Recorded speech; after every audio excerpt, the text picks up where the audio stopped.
প্রথমেই বলবো যে এই লুঙ্গি বাহিনীতে তাড়াবো বা মহিলাদের তাড়াবো এই রকমের ভাষার ব্যবহার পশ্চিমবঙ্গের রাজনীতিতে শুভেন্দু অধিকারী নতুন ভাবে নিয়ে এসেছে এবং এই ভাষার ব্যবহার গুলো করে ওনার রাজনৈতিক দলরা যেই একটা যে সুবিধা ভোগ করতে চলেছে বা যে সুবিধা ভোগ করে আসছে গত কয়েক বছর মানুষদেরকে এরকম ভাবে লুঙ্গি বাহিনী বা এরকম ভাবে মহিলা বা এরকম ভাবে বাংলাদেশিরা বা এনাদের রাজনৈতিক দলের নেতারা যেটা করেন যে সাধারণ কোনো বাঙালি মুসলমানরা যখন বাংলা বলে তখন আজকে এমন এক পরিস্থিতি ভয়ানক পরিস্থিতি তৈরি হয়েছে যে বাঙালি মুসলমানরা কোথাও বাংলা বলতে ভয় পাচ্ছে যে তাদেরকে বাংলাদেশি বলে দেশ থেকে তাড়িয়ে দেওয়া হবে, বাংলাদেশে তাদের উপর অত্যাচার করা হবে, মারধর করা হবে। তো দেশটা তো শুভেন্দু অধিকারী বাবারও না, দেশটা কোনো রাজনৈতিক দলের কেনা বা কপিরাইট করা বা অথরাইজ করা কোনো দেশ না। দেশটা সবার, প্রত্যেক মানুষের, প্রত্যেক ধর্মের মানুষের এবং যারা যারা খাতায় কলমে ভারতীয় তাদের সকলের সমান অধিকার আছে সেখানে থাকার। অতএব লুঙ্গি বাহিনীতে তাড়িয়ে দেবো, মোল্লাদের তাড়িয়ে দেবো এই রকমের কথা বলে শুধুমাত্র নিম্নমানের নিম্ন রুচির রাজনীতি হয়ে থাকে এবং যেই রাজনীতি পশ্চিমবঙ্গে বিজেপির মতো দল করে থাকে এবং তার সাথে সহায়ক দল হিসেবে আমাদের রাজ্য সরকার সহায়ক দল হিসেবে থেকে গেছে। কারণ ভোট বন্টনের রাজনীতিটা যেখানে খুব স্পষ্ট হয়ে যায় এবং দুই দলই লাভবান হয়ে যাচ্ছে। সবকিছুতে আসল ভুক্তভোগী মানুষকে হতে হয়, সাধারণ মানুষকে ভুক্তভোগী হতে হয়, সাধারণ খেটে খাওয়া নিরক্ষর মানুষকে ভুক্তভোগী হতে হয়। কারণ আমাদের ভারতবর্ষে বেশিরভাগ মানুষই সাধারণভাবে খুব নিম্ন মধ্যবিত্ত মানুষ।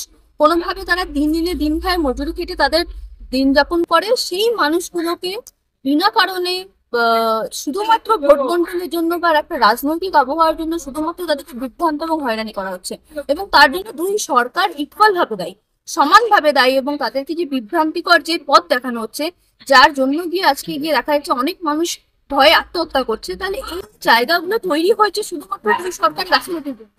আজকে যদি কোনো মানুষের ভোট 2002 সালে ভোটার তালিকায় নাম না থাকে, কোনো সঠিক ভারতীয় যার সবকিছু ঠিক ছিল তারপরেও যদি তার নাম বাদ যায়, তাহলে তার সাথে যে ইনজাস্টিসটা হচ্ছে তার দায় কে নেবে? আমরা কি যেমনটা আসামের আগেও দেখে এসেছি, আসামে বহু মানুষের সাথে ইনজাস্টিস হয়েছে এর আগে। তাহলে রাজ্য সরকার, কেন্দ্র সরকার কেউ এখানে পুরোপুরি দায় নিতে পারে না। বা যখন মানুষদের সাথে যখন অন্যায় হচ্ছে তখন তারা মানুষের সাথে দাঁড়াতে পারছে না, কিন্তু মানুষকে বিভ্রান্তি করার সময় তারা খুব সুষ্ঠুভাবে নিয়ম করে সুষ্ঠুভাবে সবকিছু পরিচালনা করে মানুষকে বিভ্রান্তি জায়গায় নিয়ে আসে। এবং যেই জায়গা বলা হচ্ছিল যে বারবার মুসলমানদেরকে তাড়ানো হবে, এটা পুরোপুরি একটা ভোট ব্যাংকের রাজনীতি। মুসলমানদেরকে তাড়ানো হবে কারণ খাতায় কলমে যখন কেউ ভারতীয় থাকে তখন তাকে তাড়ানোর অধিকার শুভেন্দু অধিকারী নেই এবং শুভেন্দু অধিকারী দলের কোনো নেতা, কোনো মন্ত্রী, স্বয়ং প্রধানমন্ত্রী নেই। অতএব এই রকমের বক্তব্যগুলো এনারা শুধুমাত্র একটা যেই বন্টনের রাজনীতিতে এসে বিজেপির যে পশ্চিমবঙ্গে যে বিরোধী দল হিসেবে বিজেপির যেই জায়গা সেটাকে শক্ত করে নেওয়ার জায়গায় এরা আছে। কারণ কোথাও গিয়ে যে আমাদের পশ্চিমবঙ্গের যে মাননীয় মুখ্যমন্ত্রী মমতা ব্যানার্জি বলেন যে আমি এসআইআর হতে দেবো না, আমার উপর থেকে গাড়ি চালানো হবে, কিন্তু কোথাও গিয়ে আমরা যদি দেখি সবকিছু ধীরে সুস্থে হয়ে চলেছে এবং রাজ্য সরকার সহযোগিতা দিয়ে হয়ে চলেছে। তাহলে কোথাও গিয়ে কেন্দ্র রাজ্য এই যে একটা কেন্দ্র রাজ্যের যে অ্যাডজাস্টমেন্টটা সেটা তো মানুষের সামনে আসছে, এগুলোর মানুষের থেকে বেশি দিন ঢুকানো যাবে না। তাহলে সাধারণ মানুষকে এখানে অনেক পরিমাণে সচেতন হতে হবে। মানুষকে সচেতন হতে হবে যে আজ আমরা যাদেরকে ভোট দিচ্ছি তারাই নিজেদের রাজনৈতিক সুবিধার জন্য 2 দিন পর আমাদেরকে ভিকটিম বানিয়ে দিতে পারে, তারাই আমাদেরকে দেশ থেকে বার করে দেওয়ার সেই পরিস্থিতি নিয়ে চলে আসতে পারে, সেই জায়গায় নিয়ে আসতে পারে এবং আমাদেরকে সেই পরিমাণে বিভ্রান্ত করতে পারে শুধুমাত্র নিজেদের ভোট লাভের জন্য। তাহলে এই কেন্দ্র রাজ্য এই যে এদের যেই সমঝোতা, সেই সমঝোতার বিরুদ্ধে আমাদের মানুষদেরকে এবারে বা সাধারণ খেটে খাওয়া মানুষকে বুঝতে হবে এবং সাধারণ খেটে খাওয়া মানুষকে সজাগ হতে হবে। এবং যেসব হিন্দু পরিবারের নাম বাদ গেছে, আমি এখানে একটাই কথা বলবো যে রাজনীতি কখনো ধর্ম দিয়ে হয় না, সেটা যে রাজনৈতিক দল হোক না কেন। ভারতবর্ষ আমরা যেই গণতান্ত্রিক স্ট্রাকচারের উপর আজকে আমরা দাঁড়িয়ে আছি, আর ধর্ম দিয়ে মানুষকে, সাধারণ মানুষকে সচেতন হওয়া দরকার। আর ধর্মের নামে ভোট দেওয়াটা এবার বন্ধ করুন। ধর্মের নামে আপনারা যত ভোট দেবেন তত আপনাদের এইরকম বিভ্রান্তিকর পরিস্থিতিতে পড়তে হবে, ততই আপনাদেরকে বারবার সামনে রেখে আপনাদেরকে বলি দেওয়া হবে। সাধারণ মানুষের বলি আর আমরা চাই না। সাধারণ মানুষই সরকারকে নিয়ে আসে, সাধারণ মানুষের শক্তি দিয়ে সরকার হয় এবং সাধারণ মানুষকে সেই জায়গায় বসানো দরকার যেখানে সরকার মানুষের জন্য কাজ করে। মানুষকে বলি বানিয়ে এই রকমের নিয়ম নিয়ে এসে যে এসআইআর স্পেশাল ইন্টেনশনের আগেও হয়ে গেছে, আমরা এটা না যে ভারতবর্ষে প্রথম হচ্ছে, এর আগেও অনেকবার হয়েছে, কিন্তু কোনোবার এইরকম নোংরা রাজনীতিতে নাম নিয়ে মানুষের সাথে মানুষকে এতটা বিভ্রান্ত করা হয়নি। ধর্মের নাম নিয়ে মানুষকে বার করে দেওয়া হবে এইরকম বিভ্রান্তিকর পরিস্থিতি মানুষের আগে পড়ে।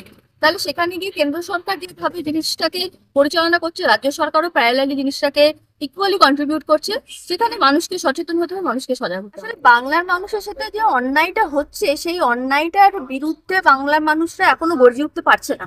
বাংলার মানুষ এখনো বুঝে উঠতে পারেনি যে গত কয়েক বছর ধরে তাদের সাথে মানে যে অন্যায়টা হচ্ছে, তাদেরকে যেই পরিমাণে ভুল বুঝিয়ে মানুষের কাছ থেকে ভোট নেওয়া হচ্ছে, প্রথম থেকে মানুষকে একটা পরিবর্তনের হাওয়া দেখিয়ে, যে পরিবর্তনের হাওয়া এমন এক পরিবর্তন মানুষ চেয়েছে, তখন মানুষ মানুষ দেখতে পাচ্ছে, যেখানে গিয়ে মানুষ ভাবছে যে এই পরিবর্তন আবার কবে পরিবর্তন হবে।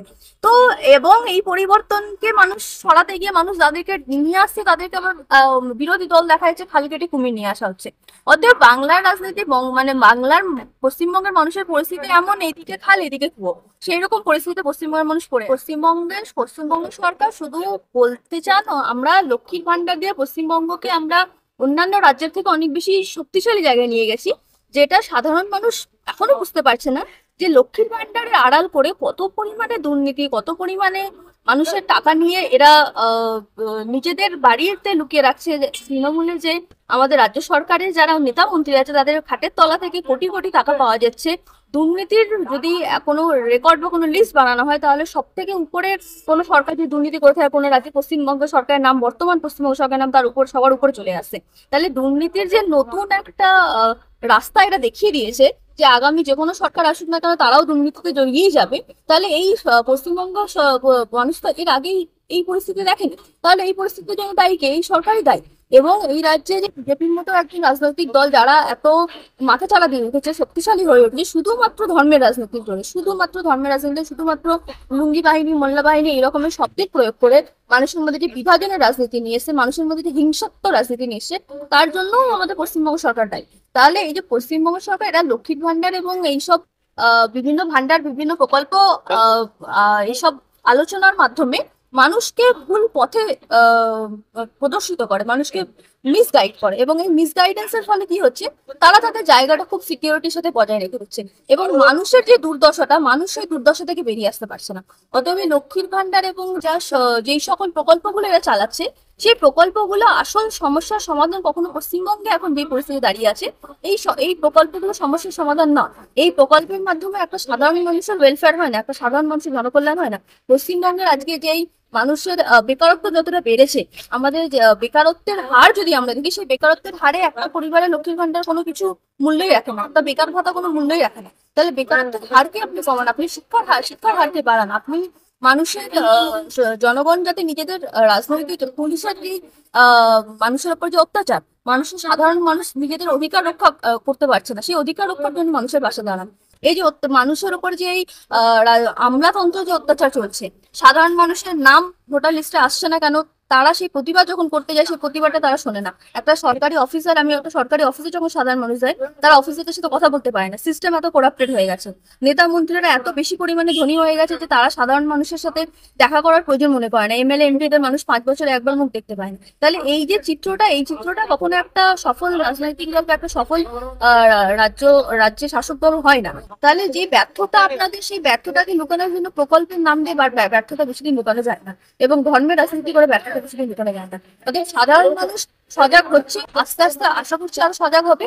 এবং এই যে বিভাজনের রাজনীতির ফলে নিজেদের মধ্যকার সমঝোতা, মানুষ কথা বলবে খুব তাড়াতাড়ি, এবং বাঙালিরা নিজেদের অধিকার সম্বন্ধে খুব তাড়াতাড়ি আশা করা যায় খুব তাড়াতাড়ি অধিকার নিয়ে গড়ে উঠবে, বাংলা বলার অধিকার নিয়ে গড়ে উঠবে। এবং এই যে বাংলা বলার জন্য যে বাঙালিদের প্রতি অত্যাচার হচ্ছে, সেই অত্যাচার নিয়ে রাজ্য সরকার তার পাশে নেই, কিন্তু মানুষকে নিজের অধিকার এবং নিজেকে বুঝিয়ে দিতে হবে।